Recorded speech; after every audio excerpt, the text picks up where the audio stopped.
இப்போ நீங்கள் health mix வாங்கணுன்ட்டு சூப்பர் மார்க்கெட்டுக்கோ இல்லை அமேசான் மாதிரி ஆன்லைன் பிளாட்ஃபார்முக்கோ போனீங்கன்னா buy one get one free இல்லை 50% டிஸ்கவுண்ட் இந்த மாதிரி ஆஃபர்ஸ் தான் நிறையா பார்க்க முடியும்.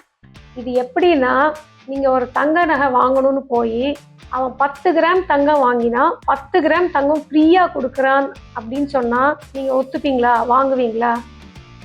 விவரமான கஸ்டமர்ஸ் யாரும் வாங்க மாட்டாங்க. இதுவும் அந்த மாதிரி தான். ஒன்றா 1 கிராம் தர முடிய தங்கத்தை 10 கிராம் தங்கம்னு விற்கலாம், இல்லை 10 கிராம் தங்கத்தோட விலையை 1 கிராம் தங்கத்திலேயே அவங்க எடுத்துடலாம். Hope you get the point. இனிமேல் எங்கேயானும் நீங்கள் buy one get one free அப்படின்னு பார்த்தீங்கன்னா please try to understand there is nothing called free. அப்படி அது ஃப்ரீன்னா ஒன்றா நீங்கள் வாங்கின பொருள் தரமானது இல்லை, இல்லை அந்த விலைக்குரிய பொருள் அது இல்லை. ஸோ இந்த மாதிரியான மார்க்கெட்டிங் கிமிக்ஸில் உங்களோட ஆரோக்கியத்தை தவற விடாதீங்க. உங்களோட ஹெல்த் இஸ் வெரி ப்ரெஷியஸ்.